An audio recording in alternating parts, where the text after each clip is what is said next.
and the topic. Yeah. All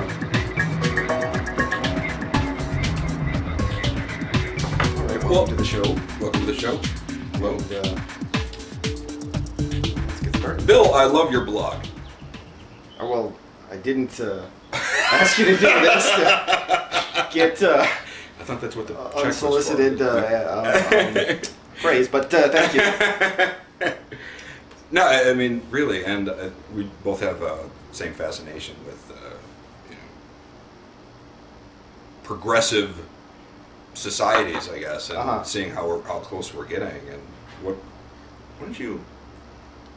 Well, like one of the things that's mainly about one of the things I write mainly about or have started is the idea of like amateur volunteerism, like the way that and recently what I've been thinking about, because I've been reading a book called Revolutionary Wealth by Alvin Toffler, who wrote Future Shock in the 70s. And it's not that, like, I know it's a horrible prejudice, but I approached the whole book with the attitude of like, all right, old man, yeah, what do you have to say? And not much, as it turns out. Like, really? I don't think he's got all that much interesting insight. But one of the things he points out, as though it's a revolution, as though it's like a revolution in the way things are sort of being done, is like the amateur voluntarily produced content for things like this, or like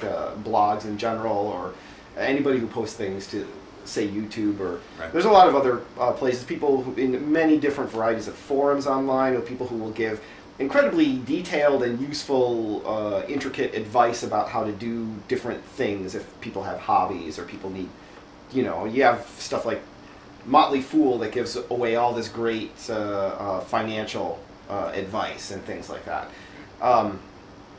And to the extent that people are just contributing this to the sort of common knowledge, it raises everybody's wealth in a certain way, because you now have access to all this information, which once you had to expend resources to obtain, and now it's pretty much there for you casually.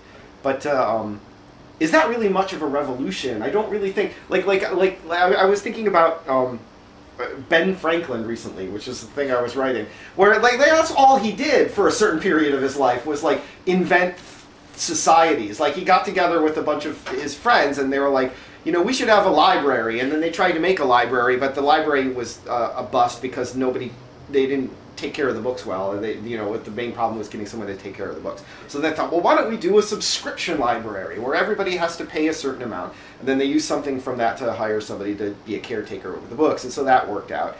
And then they, he did societies to pave roads, and societies to deliver mail, and societies to like everything. And then the biggest one was the American Philosophical Society, which was kind of like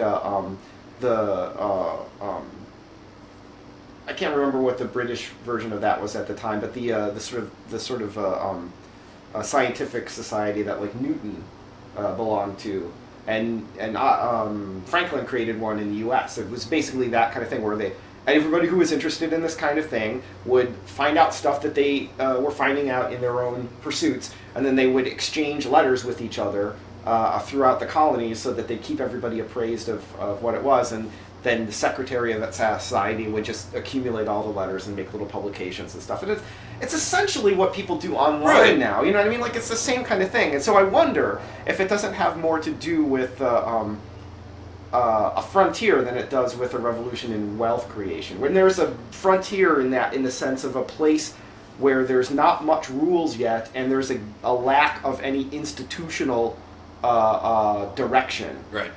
Then anybody on that frontier can create these kinds of institutions from the ground up. Basically, just, I wish we would do this. Well, let's get together and do that. Yeah.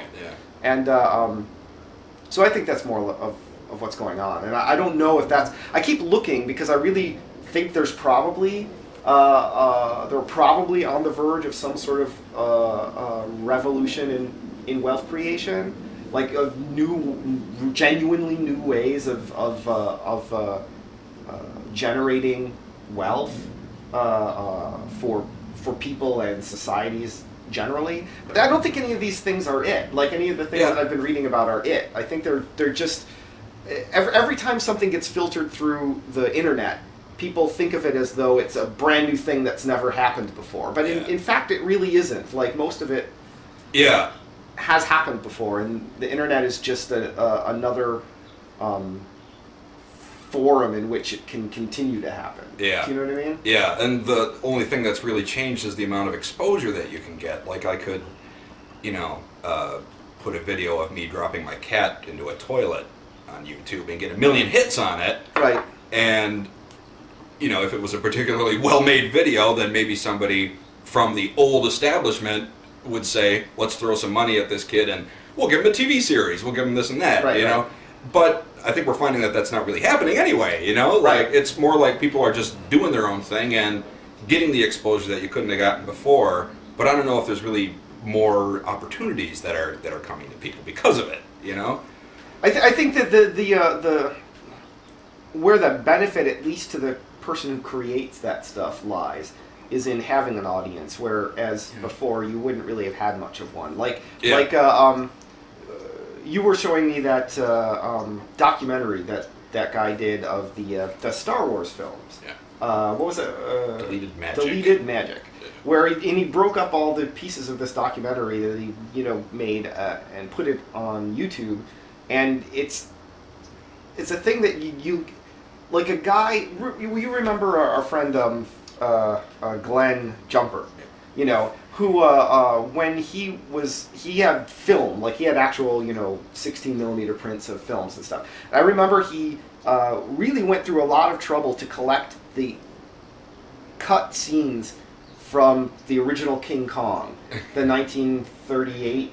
I can't remember the year. The original King Kong, which had some scenes of like Kong eating some people and Kong stepping on some people, and they cut those scenes out of the American release of the original King Kong. It was never in the film here, but in Europe they left those scenes in, and so some prints remained with that. And I remember Glenn had reassembled a 16 millimeter print of King Kong he found, he got a hold of some of this footage and he spliced in the thing and he showed it to us and it was great. But back then, so he did all this work, he obsessed over it, he did all this work because people are, people with that kind of personality, they get obsessed over their hobby, they figure it out, they do something really great, and then who saw it? Like me, I think you, a couple other people, that's it, people who he can directly show it to, and his audience is maybe 10 or 15, and now you can still sink all of that time into your personal obsessions,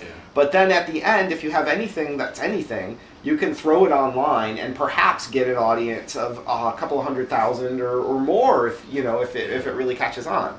So it's like the reward, I guess, that you get is that you would have done that anyway, most likely, because it was a thing that you were interested in, but that now, once you're done, you can actually share it, with